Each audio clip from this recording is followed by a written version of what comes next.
आसर पुंडरीका दासांबरीश सुखसौनक भीष्मदाल्या रुक्मांगदार्जुन वसिष्ठ विभीषणादीनि पुण्यानि मां परमभागवतां नमामि। कर्पूरगौरं करुणावतारं संसारसारं भुजगेन्द्रहारं सदा वसन्तं हृदयारविन्दे भवं भवानी सहितं नमामि। अतुलितबलधामं हेमशय्याभदेहं धनुजबलकिशारं ज्ञानिनामग्रगण्यं सकलगुणनिधानं वानराणामधीशं रघुपतिप्रियभक्तं वातजातं नमामि। ओ रघुपतिप्रियभक्तं वातजातं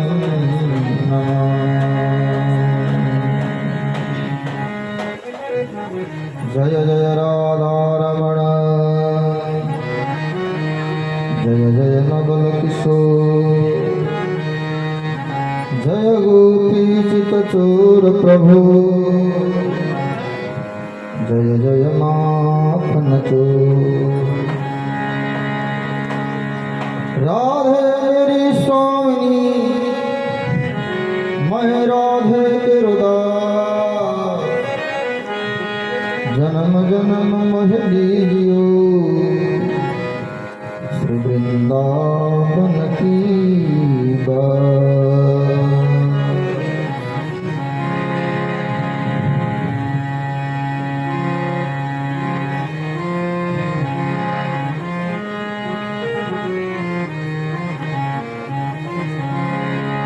गोपाला गोपाला गोपाला गोपाला यशोमती नंदन मनपला गोपाला गोपाला यशोमती नंदन गोपाला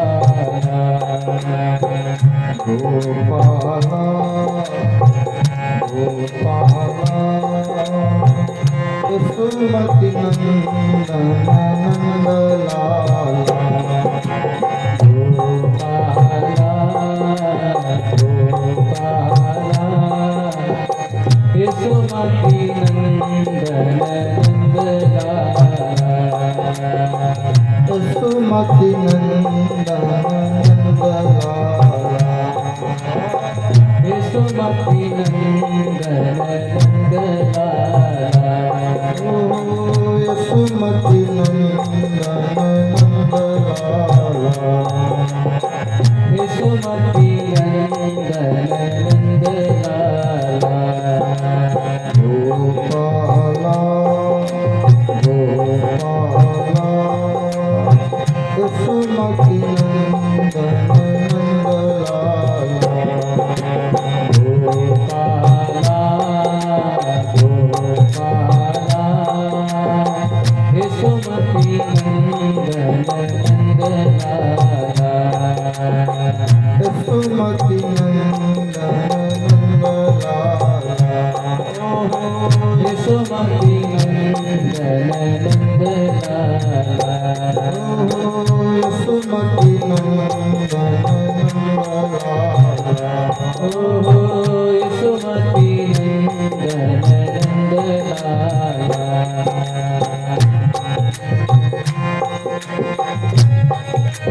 हरि बोल।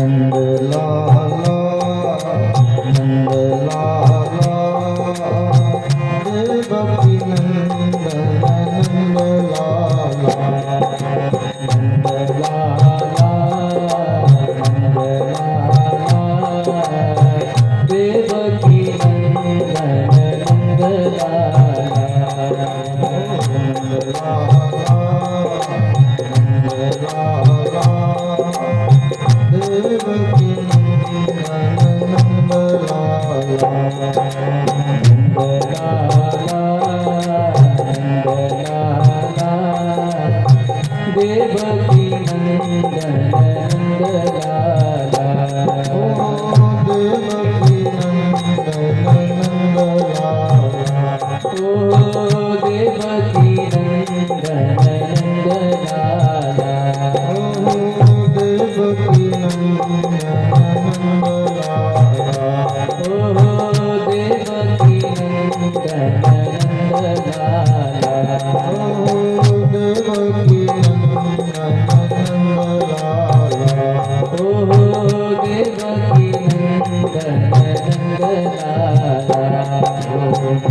गोपाला गोपाला सुमति नंदन नंद लाला ओ गोपाला गोपाला सुमति नंदन नंद लाला ओ सुमति नंदन नंद लाला ओ सुमति नंदन नंद लाला ओ सुमति नंदन नंद लाला ओ सुमति नंदन नंद लाला ओ सुमति नंदन नंद लाला ओ सुमति नंदन नंद लाला ओ देवकी नंदन नंद लाला ओ देवकी नंदन नंद लाला ओ देवकी नंदन नंद लाला ओ देवकी नंदन नंद लाला ओ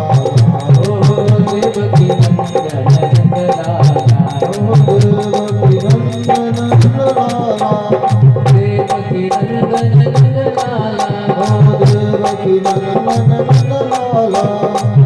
देवकी नंदन नंद लाला देवकी नंदन नंद लाला देवकी नंदन नंद लाला देवकी नंदन नंद लाला ओ देवकी नंदन नंद लाला देवकी नंदन नंद लाला देवकी नंदन नंद लाला ओ देवकी नंदन नंद लाला ओ देवकी नंदन नंद लाला ओ देवकी नंदन नंद लाला ओ देवकी नंदन नंद लाला ओ देवकी नंदन नंद लाला ओ देवकी नंदन नंद लाला ओ देवकी नंदन नंद लाला ओ देवकी नंदन नंद लाला ओ देवकी नंदन नंद लाला ओ देवकी नंदन नंद लाला गोपाला गोपाला सुमति नंदन नंद लाला गोपाला गोपाला सुमति नंदन नंद लाला बोलिए सच्चिदानंद भगवान की जय हो। जगत जननी महामाया जगदम्बा महारानी की जय हो। गणपति लाल की जय हो। सतगुरुदेव भगवान की जय हो। हनुमान जी महाराज की जय हो। श्रीमद्भागवत महापुराण की जय हो। बालकृष्ण लाल की जय हो। संपूर्ण पितृदेवों की जय हो।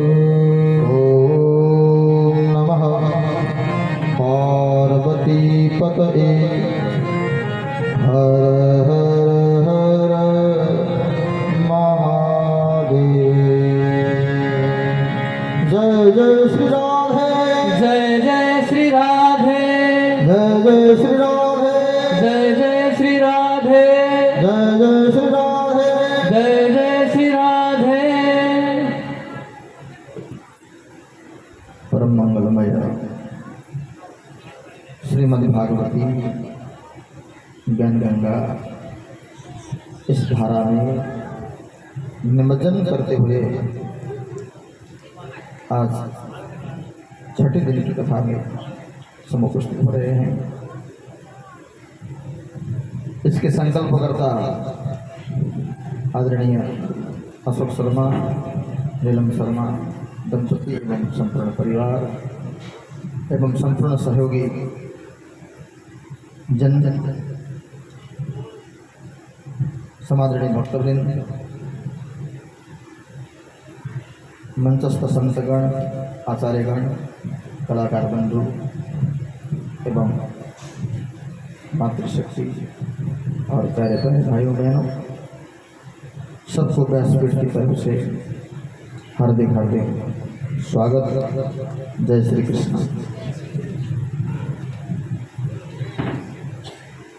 नहाते तो हम गंगा में भी हैं और नहाते हम धारे में भी हैं, जल से भी नहाते हैं और मृत्तिका स्नान भी होती है। और जो साधु संत जो परमहंस होते हैं, प्रारंभिक अवस्था में वो लोग पंच अग्नि ताप करके गरम गरम भस्म से भी स्नान करते हैं। और सूर्य स्नान भी बताया गया है। जब वो एकदम हिमालय में चले जाते हैं, जहाँ नहा नहीं सकते हैं, जहाँ पानी नहीं है, वहाँ सूर्य स्नान होता है। सूर्य स्नान कैसे करते हैं? कुछ नहीं करना है, धुन में बैठ जाना है, वो अपन है स्नान करा देंगे। सूर्य स्नान भी होता है। और गोधूली स्नान कहा गया है। गोधूली स्नान कैसे करते हैं? गोधूली बेला में जैसे वन से गाय चर करके आती है, तो गाय आ रही है, गाय के पास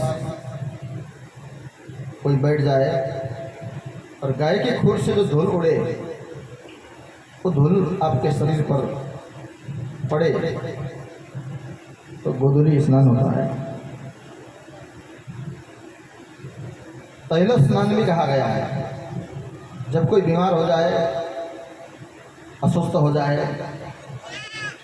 अथवा शरीर में ज़्यादा वेदना हो, तो तेल मालिश करके जो स्नान किया जाता है उसको तैल स्नान कहा गया है शास्त्रों में। तो हरिद्वार हम जाते हैं, गंगा जी में स्नान करते हैं। कभी कभी कई लोग जो है ना गंगा जी में बह गए और गंगा जी में डूब भी गए, ऐसी भी घटनाएं होती है। डूबने के बाद मृत्यु भी हो जाती है। वो भागीरथी गंगा है, लेकिन ये भागवती गंगा है। सबसे बड़ा स्नान ये स्नान है, इससे बड़ा कोई स्नान नहीं है। भागवती गंगा में स्नान करना, इससे बढ़कर स्नान कोई स्नान नहीं। वो भी गंगा है, ये भी गंगा है, वो विष्णुपदी है। वो भागीरथी गंगा विष्णुपदी है। विष्णुपदी माने विष्णु के मूल, विष्णु के पद से पाव से निकली हुई है। जब वामन अवतार की कथा आई, तो वामन भगवान का चरण कमल जब ब्रह्मलोक पहुंचा, तब ब्रह्मा जी ने जो ब्रह्म कमंडल से अभिषेक, ब्रह्म कमंडल वाली जल गंगा है, तो ब्रह्म कमंडल से भगवान नारायण के चरणों में आई है, इसलिए वो विष्णुपदी है। और ये भागवत क्या है? विष्णुमुखी है। विष्णुमुखी कैसे? भगवान विष्णु ने, भगवान नारायण ने सर्वप्रथम ब्रह्मा जी को 4 श्लोक दिया, इसलिए इसका नाम भागवत है। विष्णुमुखी है। वो गंगा विष्णुपदी है, ये गंगा विष्णुमुखी है। और इसमें भी स्नान करते हैं, उसमें भी स्नान करते हैं। उसमें स्नान करने से बह भी सकते हैं, लेकिन इसमें स्नान करने से कभी नहीं बहेंगे। इसमें बहने की संभावना कम होती है। ये तार देता है, ये तार देता है भव सागर से। उससे शरीर की पवित्रता होती है, उस गंगा से। इस गंगा से आत्मा पवित्र होती है। ये आत्मा की खुराक है ये भागवत। तो कृष्ण कथा गंगा ये आत्मा की खुराक है।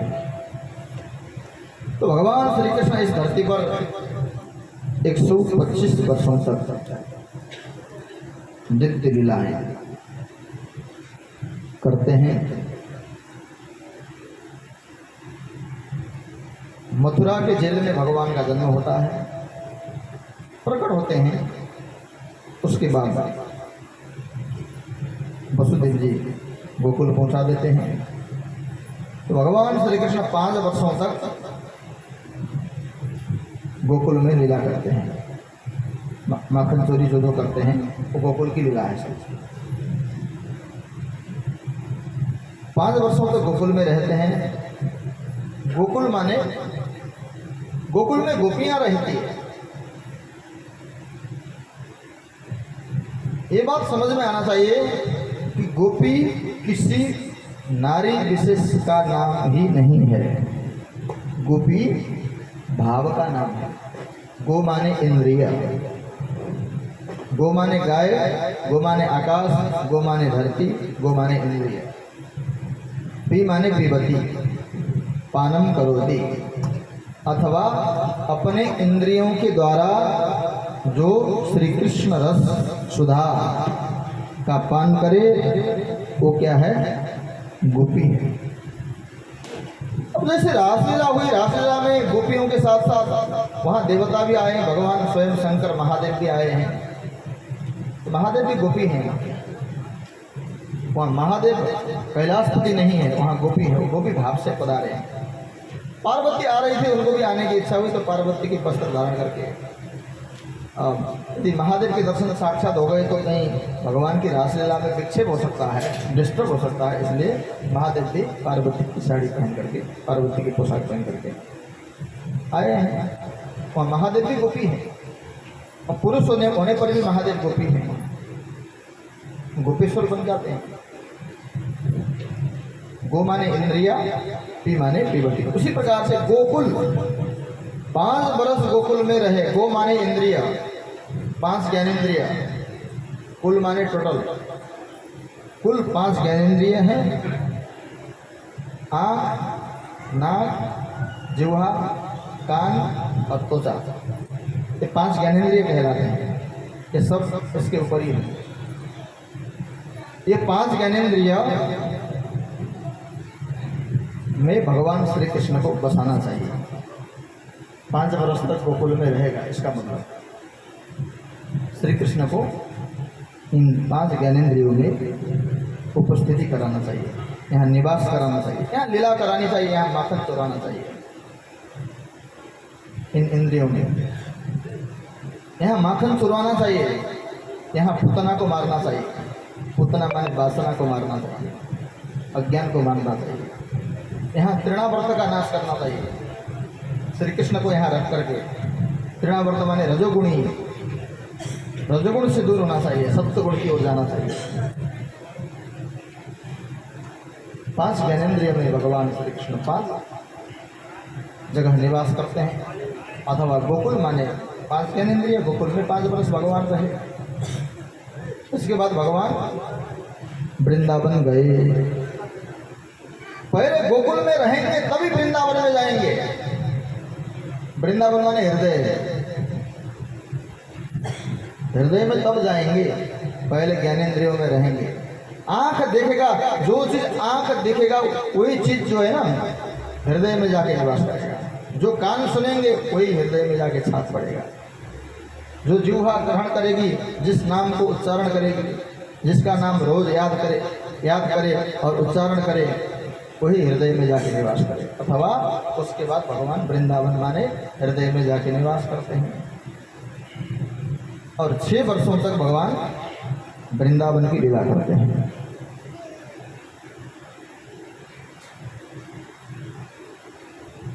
एक वत्सासुर दैत्य आता है और यहाँ कन्हैया को भी गाय चराने की इच्छा होती है। मैं गाय चराने जाऊंगा ऐसा आग्रह करते हैं, लेकिन नंद बाबा कहते हैं बेटे तुम बहुत छोटे हो, इसलिए अभी गाय चराने मत जाओ, क्योंकि जंगल में बड़े बड़े बब्बर शेर होते हैं। तुम तो अभी 6 बरस के हुए हो, लगे ही हो 6 बरस से, तुम बच्चे हो, ये बच्चों का बस का काम नहीं है, बड़े बड़े हिंसक जंतु होते हैं। तुम छोटे छोटे बछड़े चढ़ाओ। तो साथ अपने छोटे छोटे नन्हे मुन्ने साथियों के साथ में यमुना जी के तट पर आसपास छोटे छोटे बछड़े चराने लगे। तो उन्हीं बछड़ों के बीच में एक वत्सासुर आया। जैसे कथाओं में ज़्यादा भीड़ होती है तो कई लोग जेब कतरे भी कथा में घुस जाते हैं, राम नाम में डाल करके भगत बन के घुस जाते हैं और देखते हैं किस माता जी के पास बड़ा पर्स रखा है। जब कथा में जब भजन चलने लगता है, नाचने लग जाती है और धुन में मस्त हो जाती है, तब वो बैग को छीन करके अथवा चोरी करके वो भाग जाता है। तो वत्सासुर माने ऐसा भक्त है, तो भक्तों के बीच में आया है, बछड़ा बन के आया है। वत्स माने भगवान के भक्त हैं सब बछड़े। तो इन बछड़ों के बीच में वो आया है और भगवान को पता चला है, तो भगवान पीछे से गए हैं, उसके पैरों को पकड़ा है और भगवान ने आकाश में घुमा करके उसको धराशायी किया। राम नाम सत्य हुआ उसका। इस प्रकार से भगवान ने वत्सासुर को मारा। वत्सासुर माने पाखंड, पाखंड है, जेब कतरा है लेकिन बन के आया भगत, पाखंड है। तो वत्सासुर को मारा। इसके बाद श्री कंस ने फिर बकासुर को भेजा। बक के रूप में यमुना जी के तट में बैठा है। कृष्ण बलराम कब नजदीक आएंगे और इनको अपने चोंचों से इनको मारूंगा, ऐसा सोच के बैठा हुआ है। तब भगवान गए और भगवान ने नीचे के चोंच को पैरों पर दबा दिया और ऊपर के चोंच को ऐसे उठाया, उसका भी राम नाम सत्य कराया। बकासुर माने दंभ। नदी किनारे बक बैठा रहता है ध्यान लगा करके, आंख बंद करके। अब मछलियाँ सोचती है वो बकासुर तो, वो बक तो अभी ध्यान में है, आंख बंद करके सोया हुआ है या ध्यान में है, उसको पता नहीं, हम लोगों के विषय में जानकारी है नहीं है। तो मछलियाँ ऐसा सोचती है और धीरे धीरे जैसे मछलियाँ धूप सेकने के लिए नदी किनारे आ जाती है, तो बकासुर एकदम से बक पकड़ देता है मछलियों को। तो ध्यान में ऐसा लगता है ध्यान में बैठा है, लेकिन वो ध्यान में नहीं रहता है, दंभ में रहता है।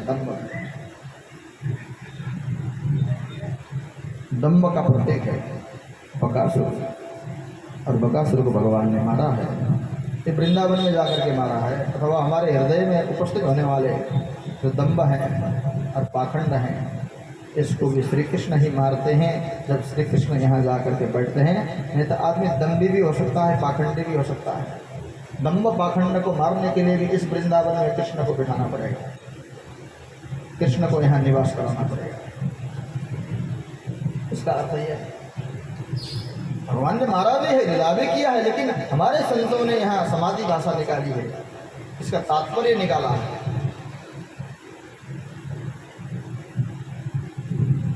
और भगवान श्री कृष्ण एक दिन अपने साथियों के साथ में यमुना जी के तट पर बछड़े चरा रहे थे। उसी समय अगासुर आया, कंस ने भेजा हुआ अगासुर अजिंगर के रूप में आया है।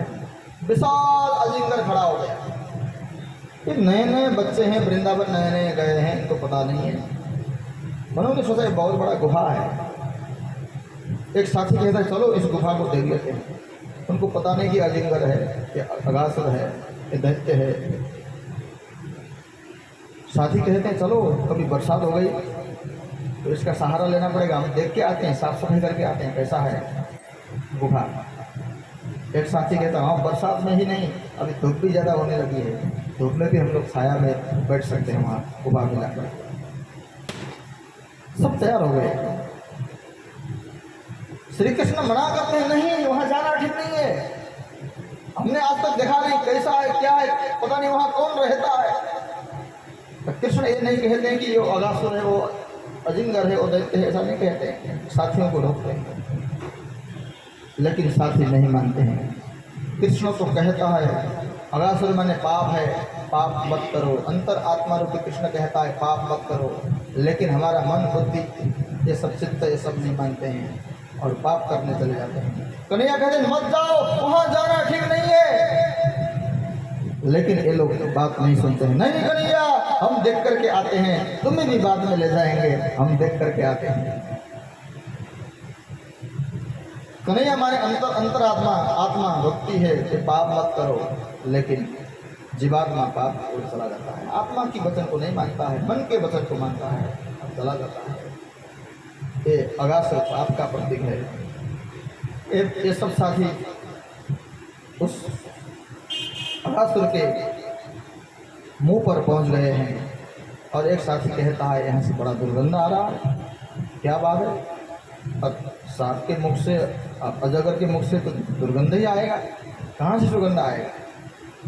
तो एक साथी कहता है हो सकता है साथी यहाँ बड़े बड़े अम्बलात्म विमलात्म ऋषि मुनि यहाँ तपस्या करते हों, इसलिए हमें भी दर्शन करने जाना चाहिए।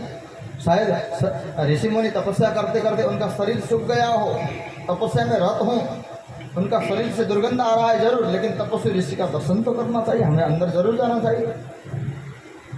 और घर से जो नाश्ते ला रखे हैं, कुछ झोले हैं, छोटे छोटे थैले हैं। और एक गोपाल कहता है ये साथी देखो यहाँ ऋषि मुनियों ने बड़ा प्रबंध कर रखा है। अजगर के जो दांत थे ना, दांतों को यहाँ तो हैंगर बना रखे हैं। हमारे नाश्ते के जो थैले हैं यहीं लटका देते हैं, तो नाश्ते के जो थैले थे वहीं लटका दिए। चलो बढ़िया व्यवस्था कर रखी है, अंदर ऋषि मुनि के पास जाएंगे, ये सब लेके जाना ठीक नहीं है। कुछ फलमाला होता, कोई अच्छा चीज़ होता ले जाते हैं, ये नाश्ते ये सब क्या ले जाना है बच्चों का खाने का। कन्हैया रोक रहे हैं, ये मान नहीं रहे हैं। ये बच्चे सब अंदर चले गए। अंदर जाते ही ये सब भस्म हो गए, एक साथी भी नहीं बचा। अब इसका मूल उद्देश्य, अजगर का मूल उद्देश्य है कृष्ण। आज बलराम जी नहीं आए हैं क्योंकि वो भी नाग हैं, ये भी नाग हैं। यदि ये बलराम जी आते तो ये लीला शायद नहीं हो सकती, इसलिए आज बलराम जी नहीं आए हैं। तो भगवान श्री कृष्ण प्रतीक्षा में बैठा है, तो भगवान श्री कृष्ण भी अंदर चले गए। अंदर जाते ही उसने मुंह बंद कर दिया और भगवान ने 4 भुजा वाला नारायण का रूप धारण कर लिया, सुदर्शन चक्र निकाल दिया। सुदर्शन चक्र ने उसकी आंतों को चीरा है, तोड़ा है और उस अजगर को भगवान ने मारा है। और अमृतमयी दृष्टि से जो राख हो चुके थे, भस्म हो चुके थे, उनके साथियों को पुनः जीवन प्रदान किया। अब सब साथी आए, यमुना के किनारे बैठे, उस गुफा में जाकर के बड़ा आनंद आया, बड़ा आनंद आया, ऐसा बोलते हैं। और साथी लोग आते हैं, यमुना जी के तट में बैठते हैं। कन्हैया कहते हैं वो गुफा नहीं था, अजगर था, तुम सब भस्म हो चुके थे, तुम्हें मैंने जीवन प्रदान किया है। भगवान समझाते हैं ऐसा नहीं हो सकता है, वो तो गुफा था, उनको पता नहीं है साथी, वो मर गए थे, सब भस्म हो गए थे। उसी समय सब साथी लोग अपने अपने घर से लाए हुए नाश्ते कि जो थैले थे, जो झोले थे, सब निकालते हैं, खोलते हैं, अपने अपने अलग अलग चित्र पत्तल पर निकालते हैं और कन्हैया हाथ में रखते हैं। श्री सुकौवाच बिभ्रदवेणुं जठरपटयो शृङ्गभेत्री चतुर्थे भौमे पाणिमसुरकबलं तत्फलान्यङ्गुलीषु तिष्ठन्मध्ये सुपरिसुहृदो हासयन्नरमभीष्टै स्वर्गे लोके सचिबुभुजे यज्ञभुगु बालके स्वर्गे लोके सचिबुभुजे यज्ञभुगु बालकेली। कन्हैया के हाथ में वेणु है, उस वेणु को अपने कमर पर रख लिया और वाम हस्त में खाने के जितने भी जैसे सब साथियों ने दिया और छोटे से नन्हे मन वाम हस्त में रख लिया और बायां हाथ में इन अंगुलियों के बीच में कुछ अचार, यहाँ आम का अचार, यहाँ मूली का अचार, यहाँ दूसरा अचार, इस प्रकार से नींबू का अचार, ऐसे अचार रख लिया। ऐसे साथियों को खिला रहे हैं और ऐसे अपना भी खा रहे हैं। ब्रह्मा जी आकाश से देख रहे हैं, ये परमात्मा है, ये कौन है? ये तो भूखा बच्चा जैसा खा रहा है, साथियों को खिला रहा है, जुठा खा रहा है, ये कैसा नारायण हो सकता है? ये नारायण ही है। तो अभी अभी अगासुर को भी मारा है, परीक्षा लेनी चाहिए। उसी समय क्या हुआ, एक भगवान का साथी था मनसुख, वो मनसुख वहां से भाग गया है, कहीं दूर जाकर के पेड़ के नीचे बैठा है। उसके पास खाने के लिए कोई अच्छा चीज नहीं था, इसलिए वो दूर चला गया। मुझे मेरी लाज होगी क्योंकि मेरे पास खट्टी छाछ है, यह खट्टी छाछ मैं कन्हैया को कैसे खिलाऊं? एक खट्टी छाछ है ना, खट्टी छाछ कन्हैया को मैं कैसे खिलाऊं? बड़ी चिंता हुई। तब मनसुख चला गया, पेड़ के नीचे बैठ गया, अकेला घटाघट उस छाछ को पीने लगा। तब कन्हैया ने देखा मनसुख नहीं है। मनसुख कहाँ गया? देखा चारों तरफ, मनसुख नहीं है। मनसुख को ढूंढा। साथियों तुम लोग खाते रहो, मैं मनसुख ढूंढ के लाता हूँ। तो मनसुखा को ढूंढने गए तो मनसुखा पेड़ के नीचे अकेला छाछ पी रहा था। ए मनसुखा, क्या अकेले अकेले खा रहे हो? अब मनसुखा डर के मारे कन्हैया ने देख लिया, मैं तो कन्हैया को कैसे ऐसी खट्टी छाछ दूं, इसलिए मैं छुपने आया था। देखिए ये भक्त है, ये खट्टी छाछ कन्हैया को कैसे पिलाऊंगा, वो ऐसा सोच रहा है। अहो भगवान के लिए अच्छी से अच्छी चीज होनी चाहिए, गड़बड़ चीज नहीं होने चाहिए। तो हम लोग क्या करते हैं, दुकान में जाते हैं धोती खरीदने, दुकान वाला भी पूछता है कौन सी कैसी धोती, पूजा की धोती अपने लिए, पूजा वाली है अपने लिए, नहीं पंडित जी वाली धोती। पंडित जी वाली धोती माने यहाँ से देखो आगे तक दिखेगा, इतनी पतली धोती होती, भगवान के नाम, पूजा के नाम की धोती। सुपारी लेने जाते हैं, सुपारी के लिए पूछता है खाने वाली सुपारी या पूजा वाली सुपारी। खाने वाली मतलब अच्छी वाली बड़ी वाली, और पूजा वाली माने छोटी, कहीं काम ना लगे वो पूजा वाली, वो भगवान के लिए चढ़ाएंगे। यहाँ क्या कह रहे हैं मनुष्य, खट्टी छाछ मैं कन्हैया को नहीं खिला सकता। लेकिन कन्हैया वहां पहुंच जाते हैं। देखिए भाव हो, भक्ति हो, श्रद्धा हो तो कन्हैया कुछ नहीं देखते हैं। जब निष्ठा हो तो कन्हैया वहीं पहुंच गए। क्या खाया छुपा करके, मुंह बंद हो गया, अंदर निकल भी नहीं पाया, बाहर बमन भी नहीं कर पाया, मुंह फूल गया। ऐसे मुंह फुला के कुछ नहीं खाया ऐसे कहने लगा, इशारे से कहने लगा। भगवान समझ गए इसने छुपा करके खाया, कोई विशेष चीज तो नहीं खाया। तो कन्हैया गए, दोनों गालों पर ऐसे मारा, उसके अंदर का जो मुंह का जो छाछ था वो छाछ कन्हैया के मुंह के अंदर हाँ किया, अंदर चला गया, कुछ छिटे बाहर लग गए। ब्रह्मा जी देख रहे हैं, उनको पता है, ब्रह्मा जी को दिखा रहे हैं, और बाहर जो बता उसको भी ऐसे ऐसे भगवान अंदर करने लगे। अब ब्रह्मा जी को बड़ा भ्रम हो गया, ये भगवान नहीं हो सकता निश्चित है। ब्रह्मा जी को चक्कर आ गए। जिनकी माया को ब्रह्मा भी नहीं समझ पाते हैं, जिनकी माया से ब्रह्मा भी मोहित हो जाते हैं, इसका मतलब यही है। साथी को वापस लाए, साथियों के पास में आए, वहाँ सब साथियों को बिठाया और कन्हैया मैं गाय देख के आता हूँ, गाय बछड़े सब बछड़े देख के आता हूँ, बछड़े कहाँ गए? तो बछड़े देखने के लिए कन्हैया गए। तब तक ब्रह्मा जी ने उन बछड़ों को ब्रह्मलोक पहुँचा दिया, बछड़े कहीं नहीं मिले। अब कन्हैया वापस आए साथी ढूंढने, तब तक ब्रह्मा जी ने साथियों को भी अपनी माया के द्वारा ब्रह्मलोक पहुँचा दिया। सुखदेव स्वामी कहते हैं, अगासुर मारा हुआ जो समाचार है, उन बालकों ने घर में आकर के 1 साल के बाद बताया कि आज कन्हैया ने अगासुर को मारा। 1 साल के बाद बताया आज कन्हैया ने मारा, ऐसा बताया 1 साल के बाद। तो परीक्षित महाराज कहते हैं 1 साल तक वो बालक कहाँ थे? 1 साल तक ब्रह्मलोक में थे और कृष्ण अकेले हो गए।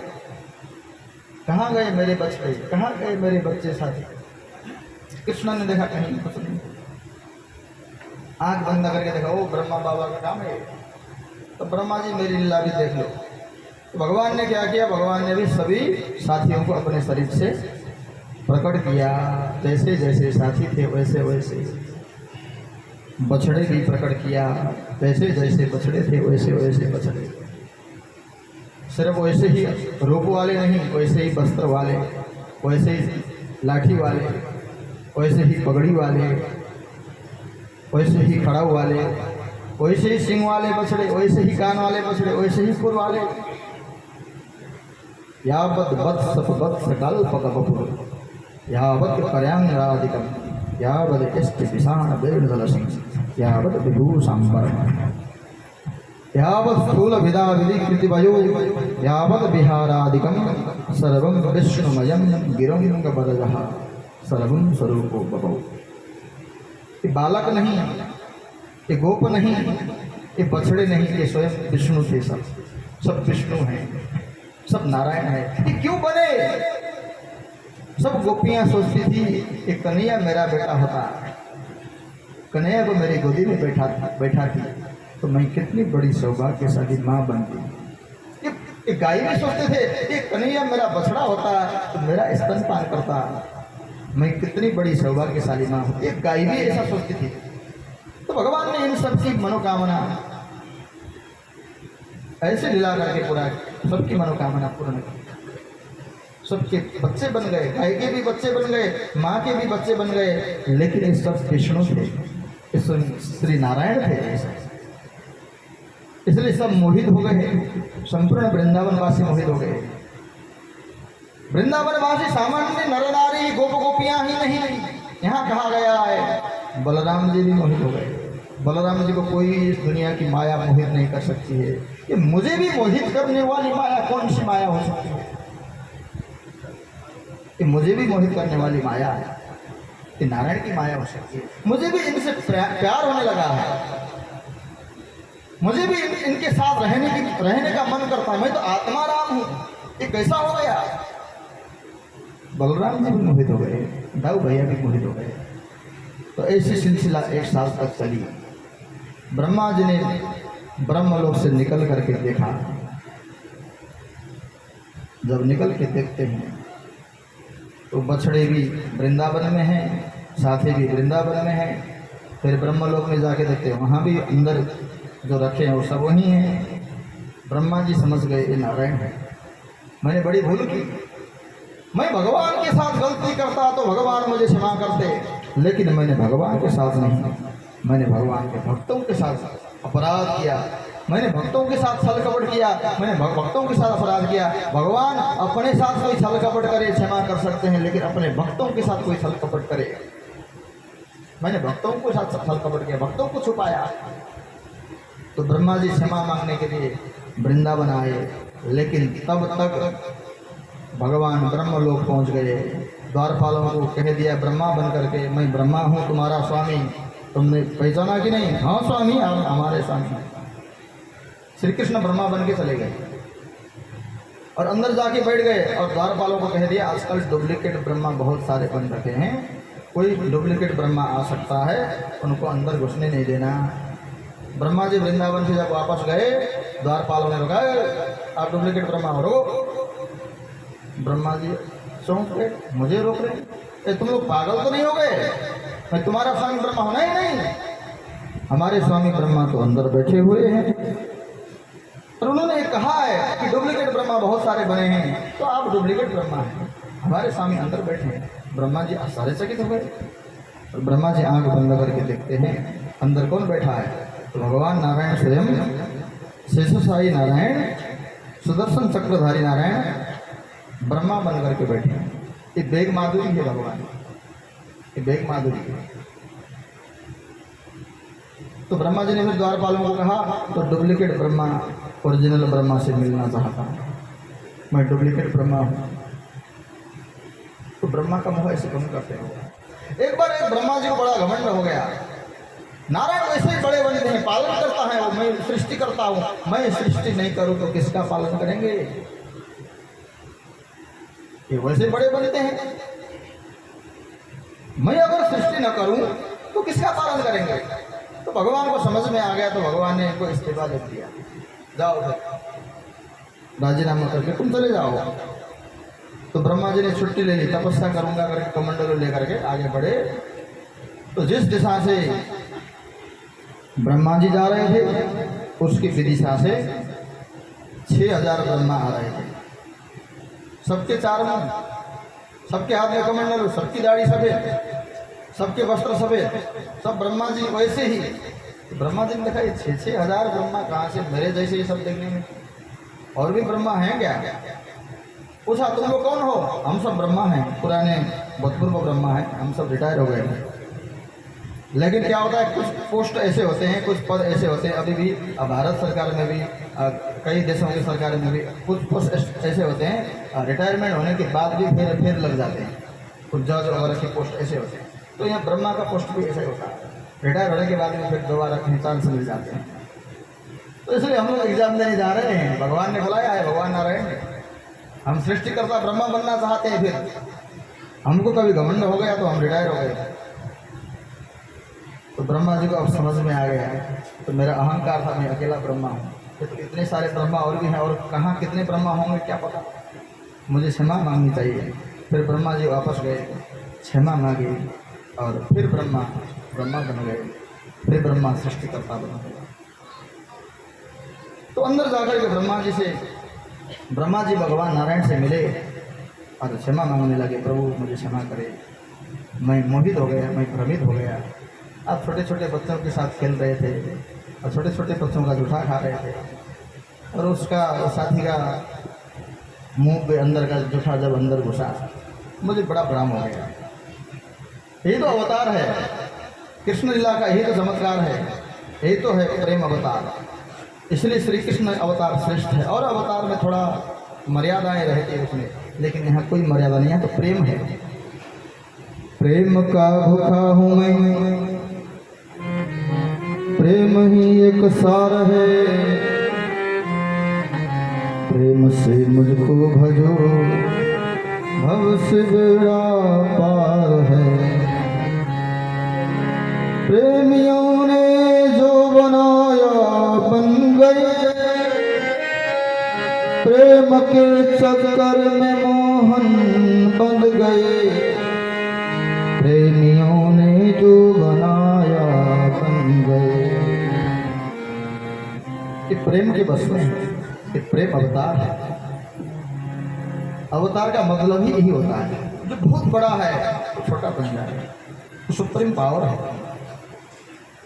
ब्रह्मा जी ने क्षमा मांगी और सब बालकों को, सब बछड़ों को साथ में लेकर के भगवान और ब्रह्मा पहुंचाने आए हैं वृंदावन में। पहुंचाया और स्तुति किया ब्रह्मा जी ने। ब्रह्मोवाच नवमिन्द्रते वपुषे तडिदम्बराय गुञ्जापतं सपरिपिच्छलसन्मुखाय वन्यस्रजे कवलवेत्रविषाणवेणु लक्ष्माश्रिये मृदुपदे पशुपाङ्कजाय लक्ष्माश्रिये मृदुपदे पशुपाङ्कजाय। हे श्याम सुंदर गगन समान वर्णयुक्त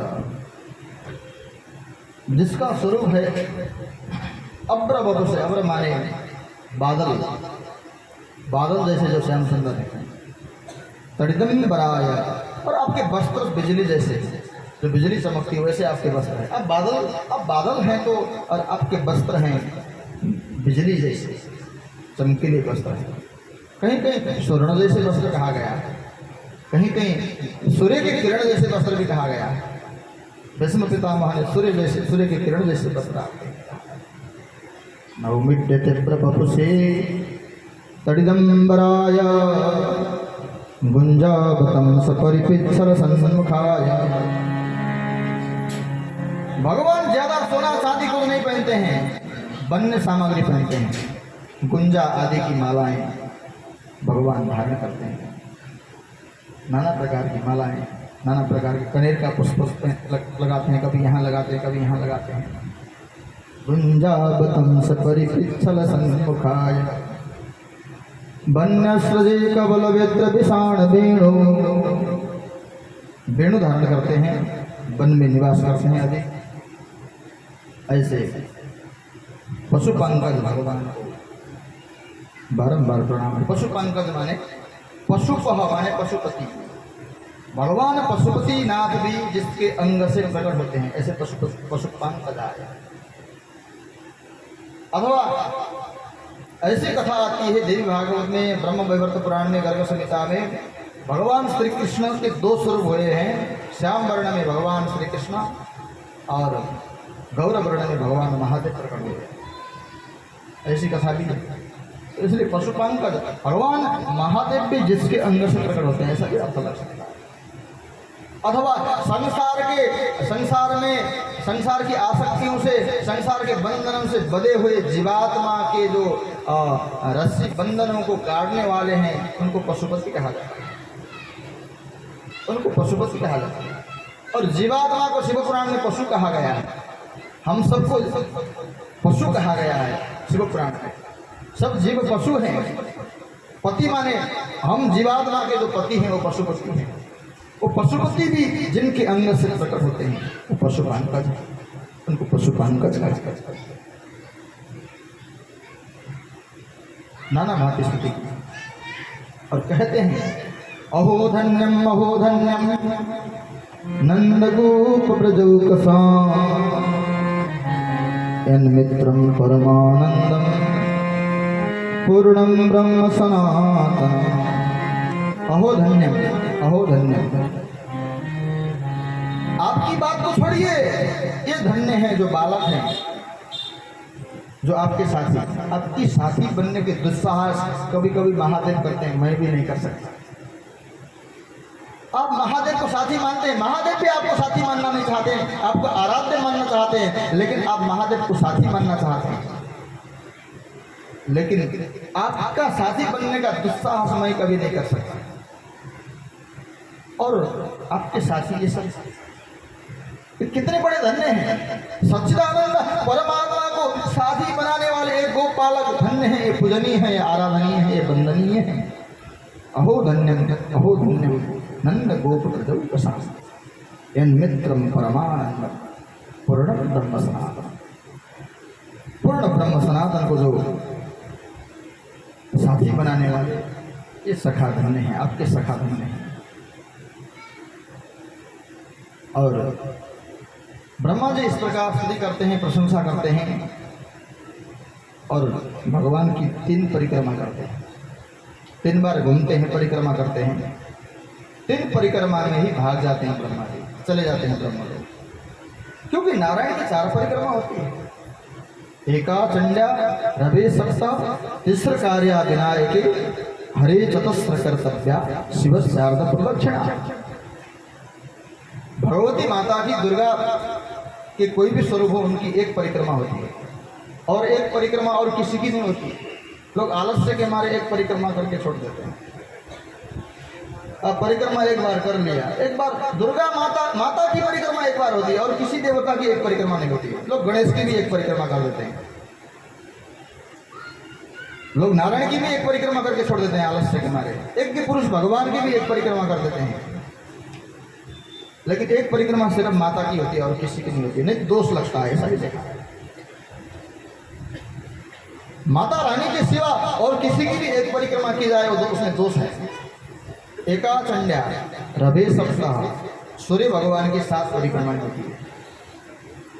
तिस्र कार्या विनायक भगवान गणपति की 3 परिक्रमाएं होती है। तिस्र कार्या विनायक गणेश जी की 3 परिक्रमा और हरे चतुस्र कर्तव्या भगवान नारायण की 4 परिक्रमा होती है और शिव जी की शिव शारदा प्रदक्षिणा, शिव जी की आधा परिक्रमा। जहाँ से जल जाता है वो शिव निर्माल्य होता है, उसको लंघन नहीं करना चाहिए, वहाँ से वापस आना चाहिए। जहाँ से जल जाता है इसका बड़ा दोष है। एक पुष्पदंत नाम के भगवान के बड़े भक्त हुए, उनके पास अंतर्ध्यायनी शक्ति थी। एक राजा के बगीचे में वो फूल चुराने जाते थे। पुष्पदंत जी बड़े गंधर्व हुए, गंधर्व के राजा हुए, महादेव के बड़े सिद्ध भक्त हुए। भगवान के विशेष भक्तों में पुष्पदंत का नाम आता है, विशेष गणों में भी पुष्पदंत का नाम आता है। गंधर्व भी हुए कभी, ये राजा भी हुए कभी। लेकिन एक राजा के बगीचे में फूल चुराने जाते थे रात को, महादेव को चढ़ाने के लिए फूल चुराने जाते थे। बड़े सुंदर सुंदर फूल होते थे, उनको लोभ आता था मैं ये फूल महादेव को क्यों न चढ़ा, वो फूल भी बेकार है जो महादेव को न चढ़े। कितने अच्छे हो, वो तुलसी दल बेकार है जो कन्हैया को न चढ़ पाए। वो सुंदर सुंदर बगीचा बेकार है जिस बगीचे से कन्हैया को पुष्प न चढ़ पाए। ये पुष्प महादेव को चढ़ना चाहिए, इसके लिए मुझे चोरना पड़े कोई बात नहीं। पुष्पदंत सारे चोरने जाते थे, लेकिन उनके पास अंतर्ध्यायनी शक्ति थी। सेना जब देखते थे, जब चौकीदार लोग देखते थे तो वो गायब हो जाते थे, अंतर्ध्यान हो जाते थे। महादेव की कृपा से अंतर्ध्यायनी शक्ति थी उनके पास। वहाँ शिवालय था और शिव जी का जो चढ़ा हुआ जल शिव निर्माल्य उस बगीचे में आता था। एक दिन उसको उन्होंने लांग लिया, लंघन कर दिया भूल से, तो उनकी अंतर्ध्यायनी शक्ति समाप्त हो गई। वो अंतर्ध्यान नहीं हो पाए, सेनाओं ने पकड़ लिया, कारावास में रख दिया और महादेव की स्तुति की, महादेव की प्रार्थना की, महिम स्तोत्र की रचना की। महिम न पारन्ते परम विदुषो याद सदृशी तुतिर्ब्रह्माधीना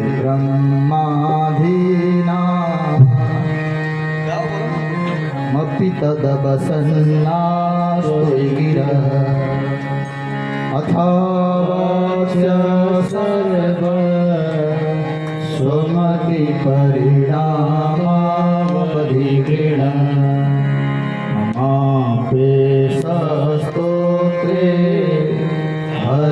हरनिरपवाद परिकर। 40 प्यारे श्लोक में है, इसकी रचना करते हैं तो पुष्पदंताचार्य को पुनः शक्ति आती है, अंतर्ध्यायनी शक्ति। शिव निर्माल्य लांघने से अंतर्ध्यायनी शक्ति समाप्त हो गई थी, लेकिन महिम्न स्तोत्र पाठ करने का फल भी रुद्राभिषेक कराने का फल प्राप्त है। जो रुद्री पाठ करने से, रुद्राभिषेक करने से जो फल प्राप्त होता है वही महिम्न स्तोत्र पाठ करने का फल प्राप्त होता है। तो पुष्पदंताचार्य वहां से निकले। तो ऐसी कथा भी है, इसलिए शिव निर्माल्य लांघना नहीं चाहिए। शिव जी की आधा परिक्रमा होती है। परिक्रमा तब हो सकती है जब शिव निर्माल्य पहले सुरक्षित हो, शिव निर्माल्य वहां से न जाता हो, पहले उसको कहीं से निकालने का कहीं बना दिया हो, तब तो पूरी परिक्रमा करोगे तो भी दोष नहीं लगेगा। लेकिन शिव निर्माल्य को लांघ दिया तो वहां पुण्य नहीं पाप लगेगा, इसलिए शिव जी की आधा परिक्रमा। तो इस प्रकार से 3 परिक्रमा करके भाग गए, क्योंकि 4 परिक्रमा करूंगा तो तब तक भगवान मुझे पकड़ के दंड न दे देंगे। भगवान मुझे दंड भी दे सकते हैं, क्योंकि मैंने भगवान की गलती नहीं, ये भक्तों की गलती है। और सभी बालकों को और बछड़ों को वापस दिया, और भगवान ने जो बनाए थे सब समेट लिए। जो बालक थे, जो बछड़े थे, सब अपने शरीर में पुनः वापस ले लिया। तो सृष्टि क्रम भी ऐसे चलता, हम सब भी ऐसे ही बने हुए हैं, ये संपूर्ण ब्रह्मांड भी ऐसे ही बने हुए वैसे तो, लेकिन प्रत्यक्ष लीला के द्वारा भगवान ने गोप बालक बनाए थे, वो पुनः समेट लिए, बछड़े बनाए थे पुनः समेट लिए। मुझे दे दर्शन गिरिधारी रे, तेरी सांवरी सूरत पे मैं बारी रे। मुझे दे दर्शन गिरधारी रे, तेरी सांवरी सूरत पे मैं बारी रे। मुझे दे दर्शन गिरिधारी रे, तेरी सांवरी सूरत पे मैं बारी रे। मुझे दे दर्शन गिरधारी रे, तेरी सांवरी सूरत पे मैं बारी रे। मोर मुकुट पीतांबर सोहे, देखि रूप मुनि गण मन मोहे। और मुकुट पीतांबर सोहे, देख रूप मुनि गण मन मोहे। मोर मुकुट पीतांबर सोहे, देखि रूप मुनि गण मन मोहे। और मुकुट पीतांबर सोहे, देख रूप मुनि गण मन मोहे। कुंडल की छवि न्यारी रे, हो कुंडल की छवि न्यारी रे। ओहो कुंडल की छवि न्यारी रे। ओहो कुंडल की छवि न्यारी रे। मुझे दे दर्शन गिरिधारी रे, तेरी सांवरी सूरत पे मैं बारी रे। मुझे दे दर्शन गिरधारी रे, तेरी सांवरी सूरत पे मैं बारी रे। हरि बोल।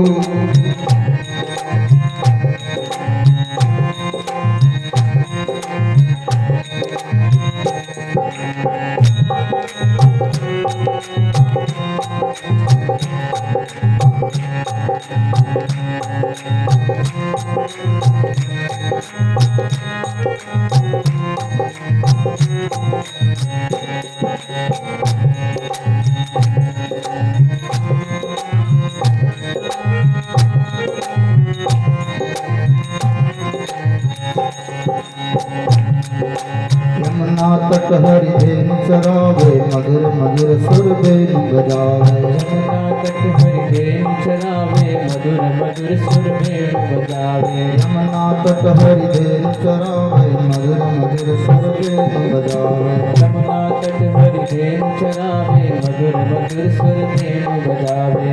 कादे कमरिया तारी रे, ओहो कादे कमरिया तारी रे। ओ कादे कमरिया तारी रे। ओहो कादे कमरिया तारी रे। मुझे दे दर्शन गिरधारी रे, तेरी सांवरी सूरत पे मैं बारी रे। मुझे दे दर्शन गिरधारी रे, तेरी सांवरी सूरत पे मैं बारी रे। जय श्री कृष्णा।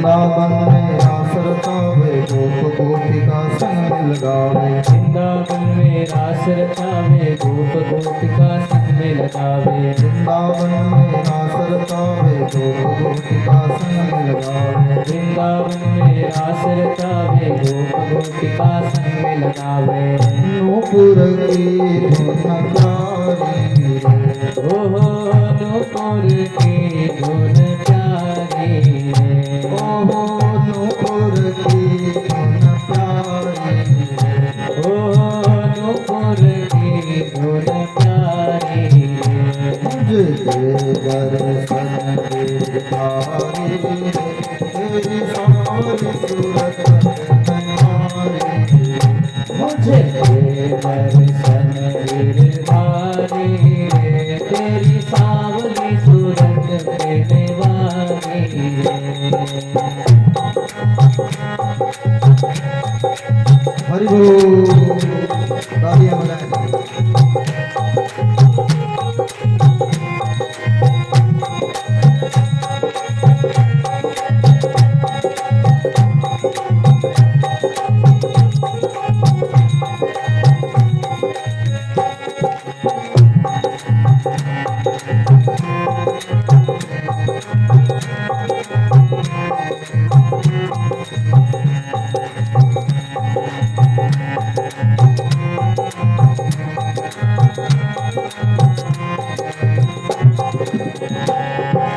भक्त हेतु हरि रूप बनाया ब्रह्मानंद मेरे मन भाया भक्त हेतु हरि रूप बनाया ब्रह्मानंद मेरे मन भाया भक्त हेतु हरि रूप बनाया ब्रह्मानंद मेरे मन भाया भक्त हेतु हरि रूप बनाया ब्रह्मानंद मेरे मन भाया चरण कमल बलिहारी रे ओहो चरण कमल बलिहारी रे ओहो चरण कमल बलिहारी रे ओहो चरण कमल बलिहारी रे मुझे दे दर्शन गिरधारी रे तेरी सावरी सूरत तुम्हारी मुझे दर्शन गिरधारी रे तेरी सावली सूरत पे निवारी रे मुझे दर्शन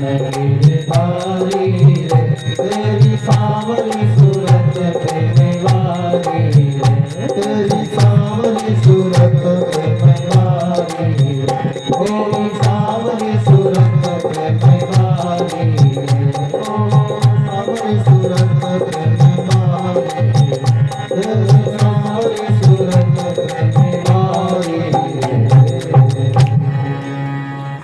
मुझे दे दर्शन गिरधारी रे तेरी सावरी सूरत पे मैं बारी रे मुझे दे दर्शन गिरधारी रे तेरी सावली सूरत पे मेवारी रे।